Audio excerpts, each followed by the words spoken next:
So hi and welcome to week 5 of what I'm growing this week. It's not that much actually growing this week. Not that many new germinations. Probably next week will be just showing you guys all the seeds in general. And yeah, so let's get started. I have a couple, one new thing here. I'm going to yank it up. Boom. This is Andalorphia confusa. It's a perennial from, I believe, Eurasia. It grows in woodlands, woodland clearings, blue flowers related to what's it called? Bellflowers. Bees, especially the big body bees like bumblebees, like it a lot. You could plant it in shady spots, but it does like a little bit of extra moisture, so that's something to consider. And over here we have two other new things. Euphorbias. We have Euphorbia corlarda, which is a native euphorbia to North America. It grows on narrow stems, white nibble flowers. Butterflies like it a lot. Like all euphorbias, if you break the stem, it's going to bleed white sap, so be careful. It does make a good cut flower though. But when you're cutting, again, be careful to avoid getting that sap on you. Over here we have another euphorbia. This is Euphorbia cypheresis. It's the leaves on this one look like pine needle leaves. It is semi-aggressive. It will run. So that's going to be an issue. Put in a container. In fall, the leaves do get a really nice color. They turn red. It's deciduous, and then in spring, it has the typical yellow flowers of the Euphorbia group. Very good for attracting hoverflies.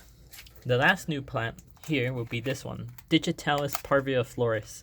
It's a perennial foxglove, tiny nibble, brownish red flowers. Not that showy, but I kind of have a foxglove infatuation. I really like them. And this one will attract honeybees and smaller body bees. It could grow in part shade to full sun, but it does like a little bit of moisture, so it's not as drought tolerant as some of the other digitalis we talked about previous weeks. The other trays don't have anything new going on in them except for one down here. Boom. Right there. And I've been having trouble with this tray. I soaked it with water and the seed cells over here are bone dry, which is probably why nothing wants to grow. Um, so I'm gonna have to figure that out. This is Gaillardia astravelis. Most of us know about Gaillardia as Arizona blanket flower, and we're probably talking about Gaillardia pochala, which has a ton of different varieties. Well, this is a close relation, has yellow flowers. I've seen it growing here in El Paso on the side of roads. It's a lot more airy and ferny than the typical Arizona blanket flower. I really like it, and the native bees like it a lot too. And actually, there's something else germinating here. You look right there. This is Sedalkia rosei. We've talked about Sedalkias on other videos before. They're related to Hispicus. Blue flower. Not blue flower, sorry, pink flower.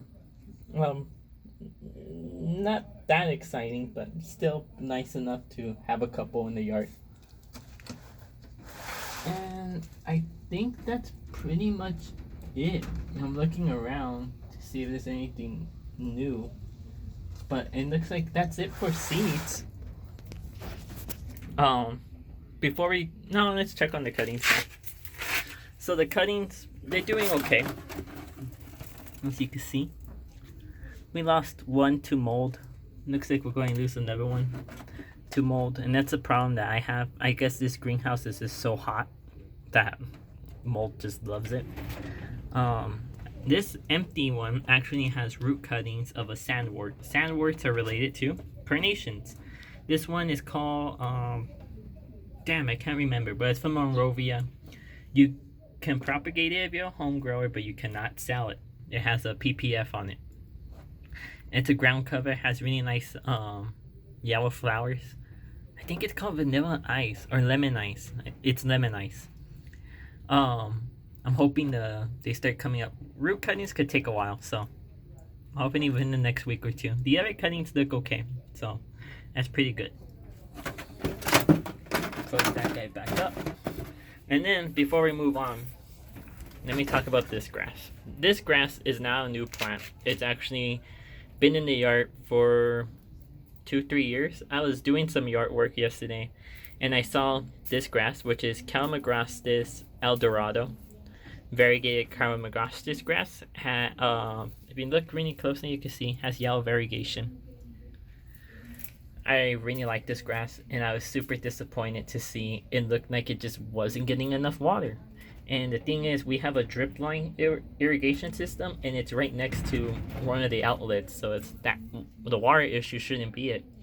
So I was thinking, let me clean it up a bit, and I gave it a good tug to get some of the dead growth out, and the whole plant came out with no roots. Why that might be? Could be there were grubs and the grubs were eating away at the roots. There could have been weevils. There could have been a lot of things. So what I did was I yanked it up. I saw that there was still some green and I dipped the plant in some rooting hormone, and now it's in this pot where hopefully it will re-root and take off again and I could replant it.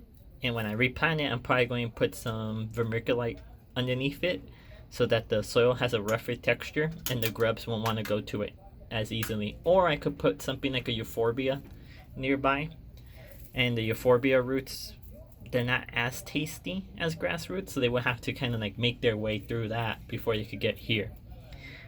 So I'm really hoping this grass roots. 2 years only to lose it to getting to some grubs, but grubs gotta eat too. The good thing is that they left enough of the plant alone that I could actually hopefully recuperate it.